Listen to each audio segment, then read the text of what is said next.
నమస్కారం. శ్రీవార్త న్యూస్కి స్వాగతం. స్థానిక ఎమ్మెల్యే కందికుంట వెంకటప్రసాద్ సహకారంతో ప్రభుత్వ వైద్యశాలలో ప్రజలకు మెరుగైన వైద్యం అందిస్తానని డాక్టర్ తిపేందర్ నాయక్, డాక్టర్ హుసేన్లు విలేకరుల సమావేశంలో వెల్లడించారు.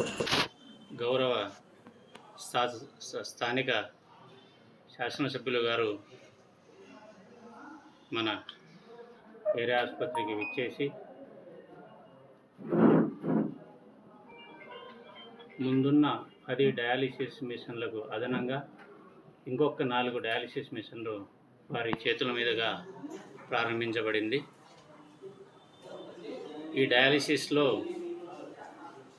దాదాపు 4 షిఫ్ట్లలో ఒక్కొక్క పేషెంట్కి దాదాపు 4 గంటల పైన పడుతుందన్నమాట డయాలిసిస్ చేయడానికి. ఇన్ని రోజులు 10 మిషన్లే ఉండడం వల్ల మనకు కొద్దిగా ఇబ్బందికరంగా ఉండేది.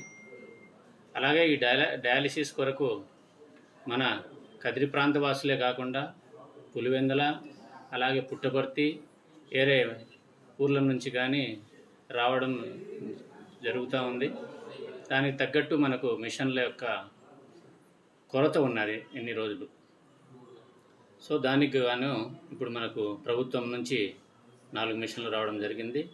ఇంకా మన శాసనసభ్యులు గారు మన ఆసుపత్రి మీద, మన కదిరి ప్రజల మీద అభిమానంతో సోలార్ వాళ్ళ నుంచి సిఎస్ఆర్ అన్నమాట, కార్పొరేట్ సోషల్ రెస్పాన్సిబిలిటీ, సోలార్ వాళ్ళ నుంచి ఇంకొక 5 మిషన్లు కానీ 6 కానీ వాళ్ళ ద్వారా మనకు అందజేస్తామని చెప్పేసి చెప్పడం జరిగింది. అలాగే వారి చేతుల మీదుగా మనకు ART centre, anti retroviral therapy centre, అంటే హెచ్ఐవి ఎయిడ్స్ బాధితులకు చికిత్స చేసే సెంటర్ అన్నమాట. అది చాలా మనకు 2010లో ఈ సెంటర్ ప్రారంభించడం జరిగింది. అప్పటి నుంచి మనకు CD4 కణాలు చేయడానికి మిషన్ను ఉండేది కాదు. ఈ సెంటర్ ప్రారంభమైనప్పుడు మనకు ఒక పాత మిషన్, గోవా మిషన్ అని కర్ణాటక నుంచి సెకండ్ హ్యాండ్ మిషన్ అప్పుడు అందజేయడం జరిగింది. అది ఇన్స్టలేషన్ కానీ నోచుకోలేదు. అప్పటి నుంచి అది పనిచేయని మిషన్ మనకు వచ్చింది. దాదాపు 2010 నుంచి మనము ప్రభుత్వానికి విన్నవించుకోవడం వల్ల దాదాపు 24 లక్షలతో ఈరోజు మనకు CD4 మిషన్ అనేది మన ప్రభుత్వ ఆసుపత్రి ఏఆర్టీ సెంటర్కి రావడం జరిగింది. అలాగే అంతకుముందు ఎవరైతే మనము ఈ హెచ్ఐవి పేషెంట్లు ఎవరైతే ఏఆర్టీ మందుల మీద ఉన్నారో వాళ్లకు మనం ఇక్కడ నుంచి బ్లడ్ శాంపుల్ తీసుకెళ్ళేసి ఆర్డిటీలో కానీ లేదంటే గవర్నమెంట్ జనరల్ హాస్పిటల్ అనంతపురంలో మన ల్యాబ్ టెక్నీషియన్ అక్కడ తీసుకువెళ్ళి టెస్టులు చేసేవాళ్ళు. ఇప్పుడు ఆ పరిస్థితి మనకు లేదు. మనం ఇక్కడే చేసుకోవచ్చు. దాని ఆధారంగా మనము పేషెంట్లని వాళ్ళ యొక్క వ్యాధి నిరోధక శక్తి ఎంత ఉన్నది CD4 సెల్స్లో తెలుస్తుంది. దాన్ని బట్టి మనము మొత్తం వైద్యము ఇక్కడే ఇవ్వడం జరుగుతుంది. అలాగే మన శాసనసభ్యులు గారు కానీ మన ఈ బిల్డింగ్ గురించి మనం ప్రస్తావించడం జరిగింది. అలాగే ఇంటర్నల్ రోడ్స్ కానీ ఒకసారి మొత్తము ఇంజనీర్ గారితో మాట్లాడేసి ఇది చేయడం జరిగింది. అలాగే మనకు పవర్ సప్లై అన్నమాట. ఈ డయాలిసిస్ సెంటర్కు ఇంకా మిషన్ల యొక్క ఇది పెరుగుతూ ఉంది కాబట్టి పవర్ సప్లై కానీ కొద్దిగా మనకు సపరేట్ ట్రాన్స్ఫార్మర్ కానీ ఇచ్చేయమని మన APSPDCL DE గారితో మాట్లాడడం జరిగింది. కాబట్టి మనకు ఈ సౌకర్యాలన్నీ మన శాసనసభ్యులు గారు మనకు సహృదయంతో అంతా ఇచ్చేసి మన యొక్క సమస్యలను పరిష్కరించడానికి ముందుకు వచ్చారు. కాబట్టి అలాగే మనము కానీ ఈ ఆసుపత్రి సిబ్బంది కావచ్చు, వైద్యాధికారులు అందరూ మన దగ్గర వచ్చే ఈ కదిరి ప్రజలకు అందరికీ మంచి సేవ అందించాలని చెప్పేసి, మన కదిరి ప్రాంతానికి మంచి పేరు తీసుకురావాలని చెప్పేసి ఈ మీడియా ముఖంగా నేను తెలుపుకుంటున్నాను. నమస్కారం. ఈరోజు కదిరి గవర్నమెంట్ హాస్పిటల్లో గౌరవ శాసనసభ్యులు శ్రీ కందికుంట వెంకటప్రసాద్ గారి చేతి మీదుగా 4 డయాలసిస్ మిషన్లు ఓపెన్ చేయడం జరిగింది. ఇప్పుడు ప్రస్తుతానికి మన దగ్గర 34 మంది పేషెంట్లు వెయిటింగ్ లిస్ట్లో ఉన్నారు. సో దానిలో చాలామందికి వెయిటింగ్ లిస్టుల నుంచి మనం డయాలసిస్ చేయడానికి అవకాశం పెరుగుతుంది.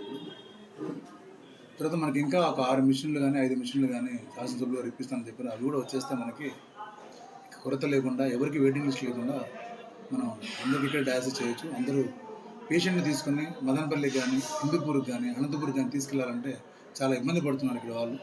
ఆ ఇబ్బందిని తొలగిపోతుంది మనకి ఆ మిషన్ కూడా వచ్చేస్తే. ఇప్పటికే దాదాపుగా వీలైనంత వరకు ఇక్కడ వెయిటింగ్ లిస్ట్ ఉన్న అందరి పేషెంట్లకు కూడా సర్దుబాటు చేయడానికి ప్రయత్నం చేస్తాము. అలాగే ఏఆర్టీ సెంటర్లో తిప్పేంద్ర నాయక్ సార్ ఇక్కడ సూపరింటెండెంట్గా ఉన్నప్పటి నుంచి లెటర్లు పెట్టి రిప్రజెంట్ చేస్తే అది మనకి ఇప్పటికీ 24 లక్షలతో మిషన్ వచ్చింది. ఇప్పటి నుంచి మనకు హెచ్ఐవి పాజిటివ్ ఉన్న వాళ్ళకి కావాల్సిన టెస్టులు కూడా అన్నీ ఇక్కడే చేసుకోవచ్చు, మనం అందుకు పోవాల్సిన అవసరం లేదు. అలాగే మన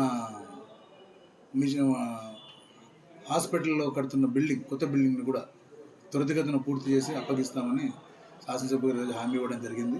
అందుకు ఆయనకు మీడియా ముఖంగా కృతజ్ఞతలు తెలుపుకుంటున్నాను. నమస్కారం సార్. ఇంకా ఎన్ని రోజులు పట్టచ్చు సార్ హాస్పిటల్ గదులన్నీ కంప్లీట్ కావడానికి? ఇవి కనీసం అంటే నాకు తెలిసి ఇప్పుడు జరుగుతున్న ఇదే వేగంతో జరిగితే కనీసం ఇంకో 6 నెలలు జరిగే అవకాశం ఉంది. ఇంకా 6 నెలల్లో మనకు బిల్డింగ్ ఇదే వేగంతో జరిగితే, మళ్ళీ ఆగితే మళ్ళీ లేట్ అవ్వచ్చు. కానీ శాసనసభ్యులు గారు మాత్రం నేను ప్రత్యేక చొరవ తీసుకొని త్వరగతిగా మీకు ఇస్తామని చెప్పారు. అది అందుబాటులోకి వస్తే మనకు సేవలు మరింత మెరుగుపడడానికి చాలా అవకాశం ఉంది. ఎందుకంటే ఓపీ బిల్డింగ్ ప్రస్తుతం మనం ఆర్ఎంఓ క్వార్టర్స్లో పెట్టినాం, చాలా ఇరుకుగా ఉంది అక్కడ. అందరూ ఇప్పుడు మనకు డాక్టర్లు సఫిషియెంట్గా ఉన్నారు. ఇంతకుముందు ఎన్నో లేనంతమంది డాక్టర్లు ఇప్పుడు రోజున మన గవర్నమెంట్ ఏరియా హాస్పిటల్లో ఉన్నారు.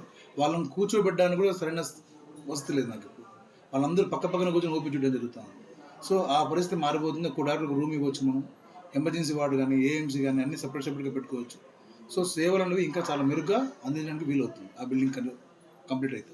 సార్, ఈ మధ్య కాలంలో విద్యుత్ అంతరాయం ఎక్కువ ఉందని ఇక్కడ మహిళల వార్డులో కూడా లేదండి. మొన్న జరిగిన విషయం ఏంటంటే మనకు హై టెన్షన్, మన ఇంతకుముందు లో టెన్షన్ ఉంది, ఇప్పుడు హై టెన్షన్కి మార్చారు. ఆ రోజు అక్కడ ఫీజు కాలిపోతే మార్చడం కోసం 10 నిమిషాలు ఆగింది, కరెక్ట్ 10 నిమిషాలు. ఆ లోపే దాన్ని సోషల్ మీడియాలో పెట్టేసి వెంటనే రెస్పాండ్ కింద వెంటనే పునరుత్పత్తి అయిన తర్వాత మళ్ళీ వీడియో తీసిన కింద పెట్టడానికి కూడా జరిగింది. వెంటనే 10 నిమిషాల లోపే వచ్చిందండి. అంతరాయం అనేది లేదండి. మనకు 450 kV జనరేటర్ ఉంది. దాని కెపాసిటీ ఎంతంటే ఆల్మోస్ట్ మనం హాఫ్ కదిరి కూడా కరెంట్ ఇవ్వగల కెపాసిటీ ఉంది. మనం లేబర్ రూమ్ కానీ ఓటీకి కానీ ఈ రెండూ కాకుండా సపరేట్గా బ్లడ్ బ్యాంక్కి జనరేటర్ ఒకటి ఉంది, లేబర్ రూమ్కి జనరేటర్ ఉంది. అది కూడా ఫెయిల్ అయిన సమక్షంలో ఓటీకి లేబర్ రూమ్కి పక్కన ఇన్వర్టర్స్ కూడా ఉన్నాయి. నాకు ఆ రోజు కేవలం కరెంటు 10 నిమిషాల సేపు ఫీజు మార్చడం కోసం తీసాం. అంతరాయం అనే మాట లేదండి. విద్యుత్ మనకు అన్నిటికీ బ్యాకప్ ఉంది.